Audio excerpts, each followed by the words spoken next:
Digital marketing, communication, and resources. The Under Armour example. In this presentation, we will be discussing digital marketing, communication, and resources. We will look at the company Under Armour as an example. Up next is a list of elements that are crucial for this digital marketing campaign. Here is a brief overview of the contents of this module. We will be looking at the target market for Under Armour, Google Trends, the difference between SEO and SEM, news and reports, defining the buyer persona, identifying the competitors in the sportswear industry, defining the digital marketing plan, email, social networks, and marketplaces. So let's begin by looking at the company.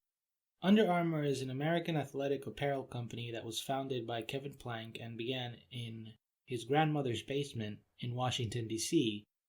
About 2 years later, he moved operations to Maryland in 1998. Today, the company is a multi-billion-dollar brand and sells products all over the world, traded publicly on the New York Stock Exchange. Take a look at this picture of the prototype, which is considered to be the shirt that started it all. It was what put the company on the map. Arguably, without this shirt, the company wouldn't be what it is today. Let's look at some data and analytics on the company. We've used Google Trends to gather some information on Under Armour. In the previous section, we covered how to use this tool as well as a few others. Under Armour has two well-known headquarters. One is located in Baltimore, Maryland, in the United States, and the headquarters for the European market is located in Amsterdam. For our target market, we chose Spain. On the top graph, we see how much interest the brand Under Armour has generated in Spain, with 100 being the maximum possible interest that could have been attained. Interesting peak point is that the interest reaches 100% right around December, which could be indicative of holiday shopping. In the second graph, we see the sub-regions of Spain where the brand is the most popular. We have Cantabria, Ceuta, Community of Madrid, Balearic Islands, and Asturias. This data is important if you are developing a region-specific marketing strategy. If, for instance, you would like to open a retail clothing store, you may want to set up shop in one of the cities or sub-regions where the brand is most popular. In the case of Spain, that would be Cantabria at this point. Note that using Google Trends only provides background information on search engine requests, meaning that the interest is measured by the amount of people looking for that brand through the Google search engine. It is not indicative of the overall success of any given company. Lastly, as part of our search, we collected a list of related topics that are related to the brand Under Armour. And these are Samsung Galaxy Tab, Chandal, Duffel Bag, Dwayne Johnson, and Stephen Curry. Stephen Curry is an interesting example. We'll get more into that in the upcoming slides. Secondly, we conducted a search regarding the worldwide relevance of the brand Under Armour. In the first graph, we see the same peak interest of 100% right around the holiday months. The second graph, the list of related topics that bring users closer to the brand. In the interest by region, we have Canada up first at 100, with the United States as a close second, 99, followed by Chile, 96, Czechia, 88, and Singapore, 87. Under Armour is an athletic apparel company. They make clothing, accessories, as well as sneakers. A clear marketing strategy used by top sports brands is to sponsor professional athletes and sports leagues like the NBA, MLB, etc. For the longest time, Nike has dominated the sneaker industry and NBA. However, it wasn't always like this. From the 1970s to the 1980s, Converse and Adidas had a majority market share in the sneaker industry brought on by their sponsorship of top NBA players. This all changed when Michael Jordan failed to strike a deal with Adidas. At the time, they were the top sneaker brand, with groups like Run DMC promoting the brand.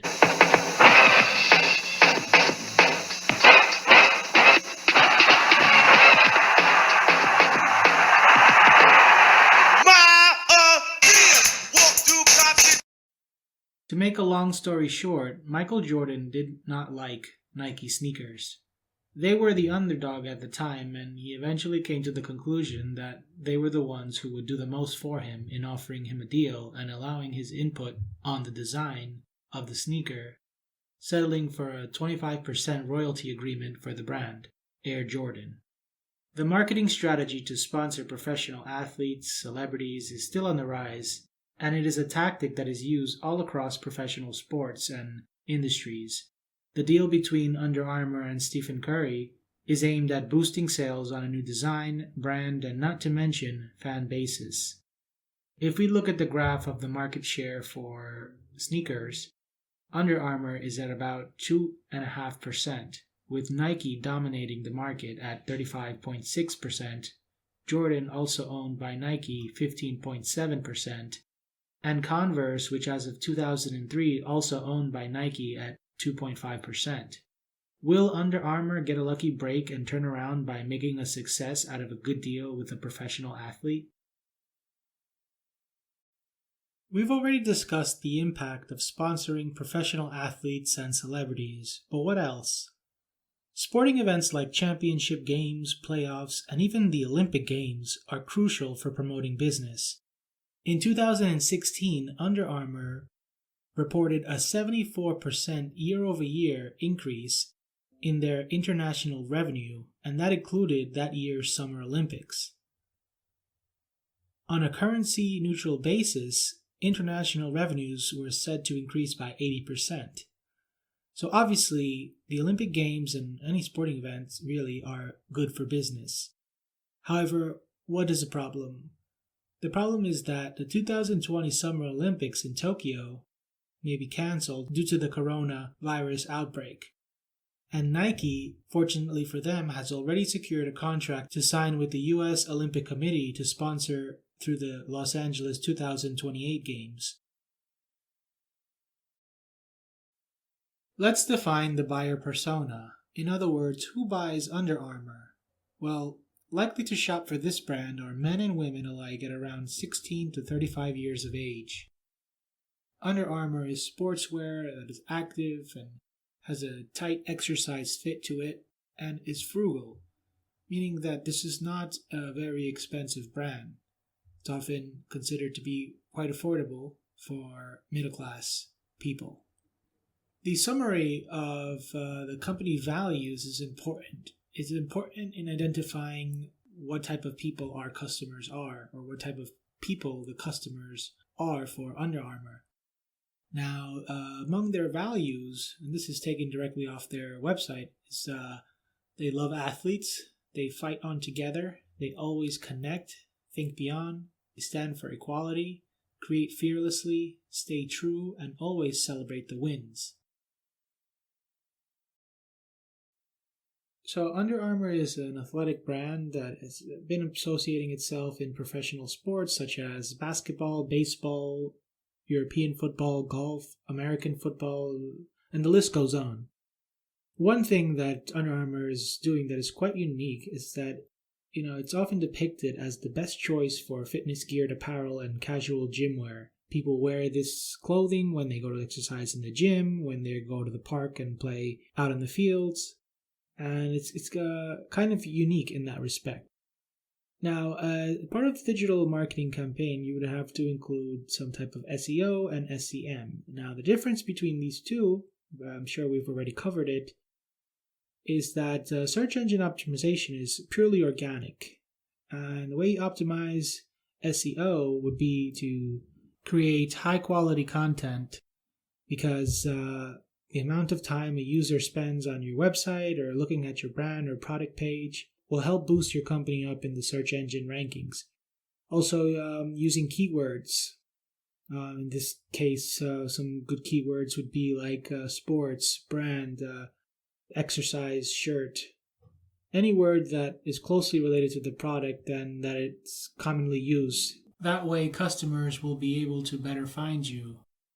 Now, on the other hand, we have SEM, which is search engine management. And the difference here is that this is a paid service. You would engage in SEM by developing, sponsored ads, either local or geospecific. You can use tools such as Google AdWords to create a video campaign or a text campaign. And this is often a pay-per-click scheme.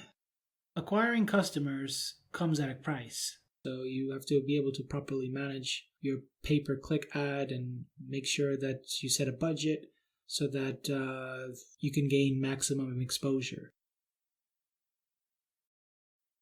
So let's talk about developing a digital marketing campaign and what you will need. Now, collecting emails is an important part of your digital marketing campaign. The more emails, the more contacts you have, the more opportunities you will have to sell a product to a customer. The trick is how to acquire these emails. People do not like to give away their email for nothing. So oftentimes what marketers do is offer something in exchange for the email. It could be a book, it could be a discount, it could be access to a video or free content on a web page, anything. The point is that you should offer someone something in exchange for their email. Now, email is very important, even though a lot of people don't feel that way about it now, because we have direct messaging, which used to be instant messaging. People don't really communicate anymore using email.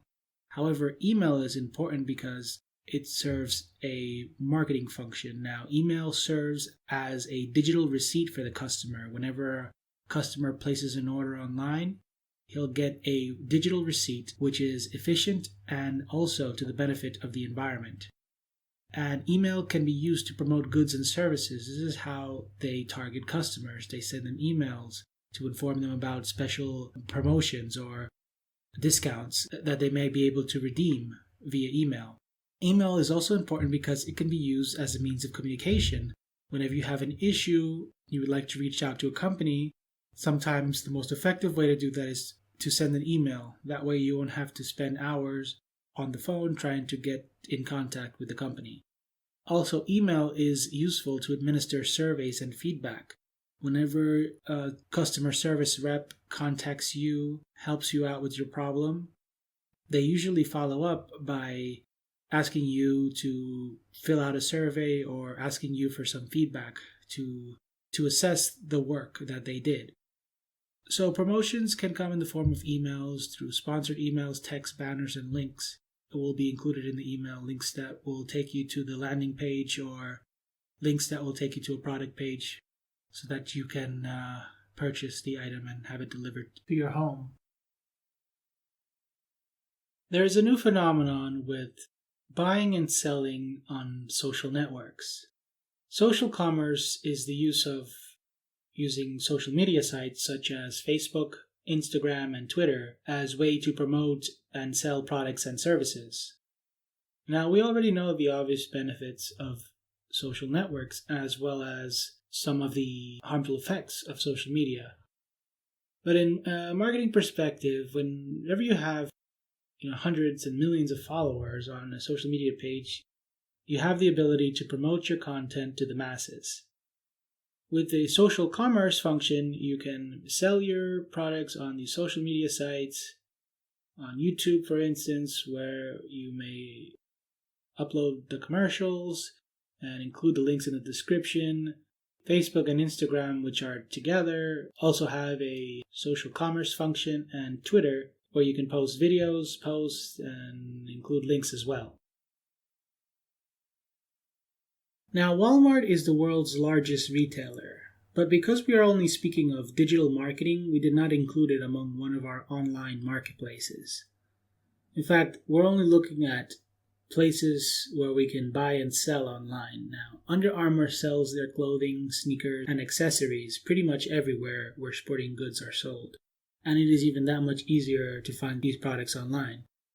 Now, where can you buy Under Armour? This includes the Under Armour website, www.underarmour.com, as well as major e-commerce sites like Amazon, eBay, and much, much more.